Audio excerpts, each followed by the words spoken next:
আমার গাছের সম্পর্কে পরিচিতি তুলে ধরি। এই গাছটা হচ্ছে মোসান্ডা বা পত্রলেখা বলে এই গাছটাকে। তো এই গাছটা আমি ডাল কাটিং থেকে চারা তৈরি করেছি। করার পর এরকম দুইটা ডাল লম্বা হয়ে চিকন হয়ে উপরে উঠে গেছিল, শুধু দুইটা সিঙ্গেল ডাল। তার ফুল কেমন আসবে সেটা তো ধারণাই করা যাচ্ছে। তখন আমি কি করলাম, অনেক লম্বা হয়ে গেছিলো, বেশ লম্বা। তারপরে এই দুইটা ডালের একবারে মাঝ বরাবর থেকে কেটে দিয়েছি, মানে বেশিরভাগ অংশটা কেটে দিয়েছি, গোড়ার অংশটা রেখে দিয়েছি। এই দুইটা পলিথিন দিয়ে ঢেকে দিয়েছিলাম এইভাবে, যাতে এই জিনিসটা না মরে যায়। এইগুলি মরে গেলে গাছের ডালটা পুরাই ডাইবেক হয়ে যেত, মানে মরে যেত। তো মূলত কাটার উদ্দেশ্য হলো আমার এই গাছটাকে শাখা প্রশাখা বের করে ঝোপালো আকৃতির করব এবং ফুলে ফুলে ভরে যাবে, ছাতার মতো হবে গাছটা। তো অলরেডি হয়ে গেছে, দেখুন এখান থেকে একটা ডাল বের হয়েছে, এখান থেকে একটা ডাল, এখান থেকে একটা ডাল, এখান থেকে একটা ডাল, এখান থেকে একটা ডাল। কয়টা ডাল বের হয়েছে? একটা ডাল থেকে।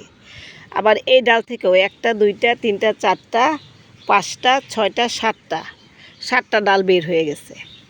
এখন প্রত্যেকটা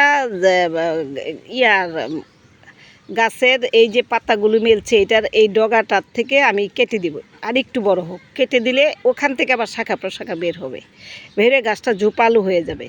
তো একটা সিঙ্গেল চিকন লম্বা ডাল থেকে সিঙ্গেল দুইটা ডাল হয়েছিল। তো আমি এতদিন কাটিনি, যে গাছটা নতুন ডাল কাটিং বসিয়েছি, এখনই কেটে ফেললে গাছটা মরে যেতে পারে। সেই জন্য গাছটা যখন একটু পুরানো হয়েছে তখন গাছটাকে আমি এইভাবে কাটাই ছাটাই করে দিয়েছি।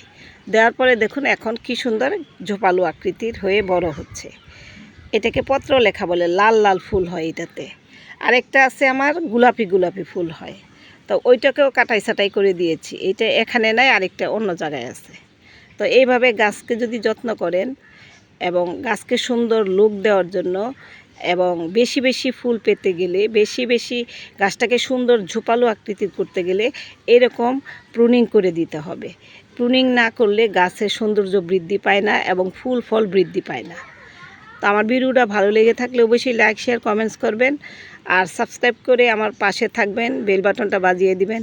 আর যারা ফেসবুক থেকে দেখছেন অবশ্যই আমাকে ফলো দিবেন, একটা সুন্দর কমেন্টস করবেন, লাইক শেয়ার করে দিবেন।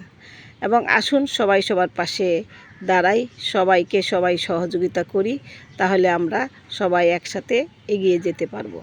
ভালো থাকবেন, সবুজের ছোঁয়ার পাশে থাকবেন। আল্লাহ হাফিজ।